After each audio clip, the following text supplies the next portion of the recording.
No vídeo de hoje irei fazer um resumo da ficção científica Fahrenheit 451 do escritor Ray Bradbury. O livro tem como principal foco a destruição do mundo literário e filosófico e na consolidação de uma sociedade totalmente racionalista e cética. O livro Fahrenheit 451 leva esse nome por fazer uma referência ao campo de conhecimento da física, portanto a numeração 451 é equivalente a 236 Celsius, que é a temperatura que o papel queima. A história fala sobre o fato de que os bombeiros não mais salvam vidas em casas que pegam fogo, até porque na época em que a história se passa, as casas são a prova de fogo. Então, qual é o real trabalho dos bombeiros para a população? O seu novo trabalho é incendiar as casas, mas especialmente aquelas que continham livros, e para eles é inadmissível que os indivíduos tenham por sua posse. Afinal, a leitura te permite criar um mundo só para si e pode te ausentar da realidade ou abrir os seus olhos para ela. Ela amplia sua imaginação e te proporciona uma liberdade de pensamentos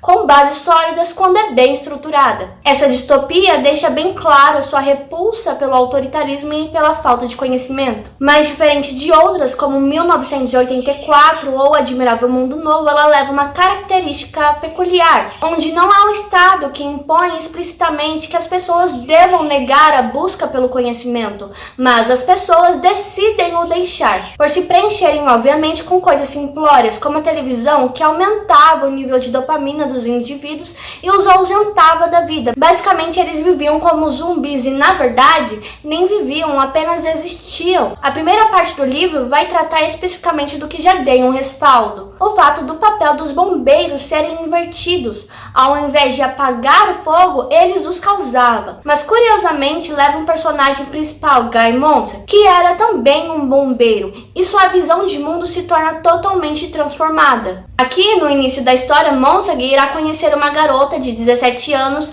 que era diferente de todas as pessoas que ele convivia. O nome dela é Clarice, que se aproximou dele aos poucos. Pelo fato de Clarice ser diferente de todas as pessoas que ele convivia, é perceptível então que em uma sociedade onde as pessoas só viviam no automático, ela segue um caminho ao contrário da maioria. Ela se perguntou o porquê das coisas e por qual motivo determinados fatos acontecem. A primeira vez que Montag conversou com Clarice foi quando ele estava saindo do seu trabalho no quartel e indo para sua casa, e acabou encontrando com ela no caminho. Uma de suas primeiras impressões ao olhar Clarice é que ele via nela uma infadigável curiosidade, impressão essa que vai se manifestar bastante em suas conversas com ela. Com isso, ela pergunta se poderia voltar para casa acompanhada dele, pois eles estavam indo para o mesmo caminho e eram vizinhos. E eles começam a conversar. Ela se apresenta a ele formalmente e começa a falar sobre os seus hobbies. E logo eles ficam um pouco em silêncio, e depois ela diz que não tinha medo dele,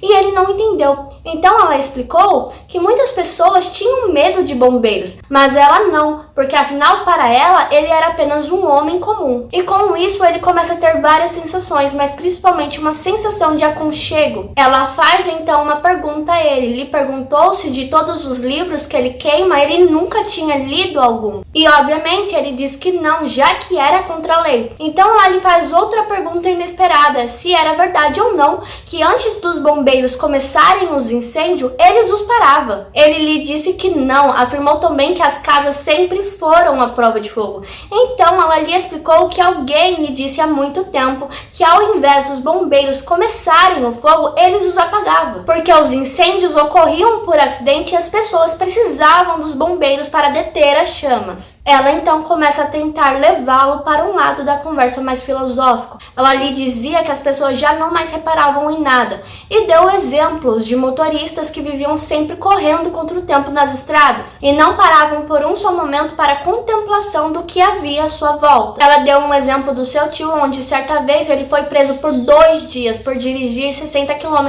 por hora. E Montag a questionou por pensar demais. Enquanto ele conversava com ela, ela lhe disse um fato muito curioso sobre os outdoors, que tinham apenas 6 metros de comprimento, e então, pelo fato dos carros passarem cada vez mais rápidos e não prestarem atenção, eles precisaram aumentá-los para serem lidos. Em suma, podemos realmente perceber que nesse livro o homem perdeu totalmente o anseio pela contemplação. E como o ato de contemplar é algo que alimenta o íntimo do indivíduo, pode-se observar que as pessoas aqui eram limitadas e vazias, ao ponto de tudo aquilo que foge daquela bolha onde eles conviviam tornou-se algo incompreensível. Até mesmo para Montag, que apesar de todas as falas de Clarice, não compreendia o que ela dizia porque os seus assuntos estavam totalmente distantes de um materialismo cético. E essa civilização se tornou material e superficial. Então, para a sociedade, pensamentos tal como de Clarice não faziam sentido e não tinham menor importância. Quando eles estavam chegando perto da casa de Clarice, ela lhe faz outra pergunta constrangedora. Ela lhe perguntou se ele era feliz. E ele no início achou isso um absurdo, e ela foi então embora. Mas essa pergunta iria corroê-lo por dentro, ao ponto de mais à frente dizer que não era feliz, e sim uma farsa. Conforme a história se passa, ele chega em casa e encontra sua mulher, e a vê totalmente dopada. Sua mulher havia tomado pílulas para dormir, mas dessa vez tomou em grandes quantidades, para acalmar os seus nervos. E depois passa um tempo de sua volta ao normal, e ela passa a agir como se nada tivesse acontecido com ela, como se ela não se importasse o suficiente com a sua vida. E quando ele lhe perguntou por que ela tinha feito aquilo, ela o questionava, dizendo que era uma pergunta estúpida. A relação deles não tinha harmonia, sua esposa focava sempre muito em si e passava a maior parte do tempo dela na frente das telas. Veja bem que as televisões aqui não são televisões normais. Na verdade, você interage com ela e acaba sentindo que faz parte daquela família. Assim como a esposa de Montag sentia que fazia parte de tudo o que acontecia ali, que na verdade parecia mais um reality show, pois aqui ela recebia tipo um roteiro a ser seguido, como se ela fosse um personagem, e na frente das telas era o único lugar que ela realmente se sentia bem, fora as vezes que ela dirigia em alta velocidade ou se dopava. Nesse meio tempo, Clarice influenciou muito para que a mente de Montag se abrisse para fora daquela bolha simplista, mas passa um tempo e Clarice some, o que não foi muito surpresa para mim, porque ela se manifestava contra as ideias totalitárias do Estado. As próprias conversas que ela tinha com Montag dava para perceber que não fazia parte daquela realidade, e na verdade o próprio ato de conversar, porque as pessoas ali não se comunicavam, nem tinham diálogos, ninguém tinha tempo para ninguém. Mas apenas isso já deixava claro que algo tinha que acontecer com ela. Conforme a história vai se passando, Montag precisava continuar o seu trabalho,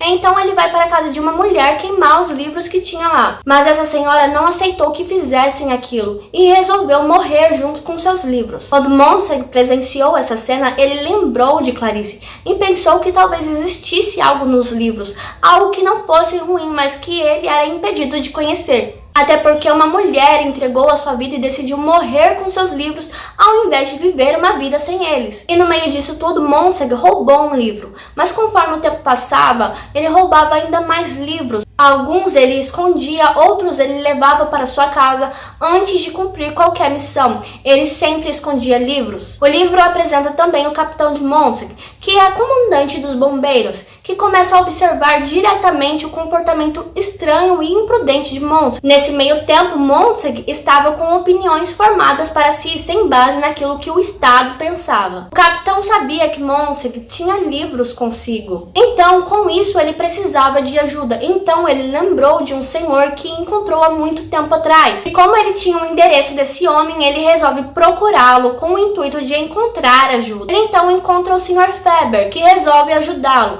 Um homem muito inteligente que se posicionava também contra as ideias do governo. Eles trabalham em uma forma de que Montag se livrasse do capitão e de toda aquela tirania que os perseguia. Eles então resolvem se opor contra os bombeiros e também a os destruir de vez. A história vai se desenvolvendo até que houve uma noite onde Montag estava de plantão e recebeu uma denúncia anônima de uma casa que tinha livros. Então, quando chegam lá, ele percebe que era sua residência que estava para ser queimada. Montag teve que incendiar sua própria casa e no meio disso tudo houve alguns problemas que o levou não somente a incendiar a sua casa, mas a matar seu capitão com um lança-chamas, o que ajudou de certa forma para que ele conseguisse seguir o seu caminho. A história basicamente termina com Montag fugindo da polícia polícia e de toda a perseguição. E no meio disso tudo, ele consegue se livrar da polícia com um plano que ele vai estabelecer junto com seu amigo Faber, o que vai conseguir manter os dois vivos. Montague, ao fim da história, faz um caminho que ele sentiu que outrora Clarice, em suas loucuras, havia feito, e ali encontrou pessoas que haviam também resistido aos atentados do governo. No momento que Montague chegou ali, ele ainda estava sendo procurado pela polícia. Mas um fato que eu quero deixar claro aqui é que a própria polícia vai forjar o enquadramento de Montague. Veja bem que o Estado, em uma distopia assim, não pode demonstrar falhas.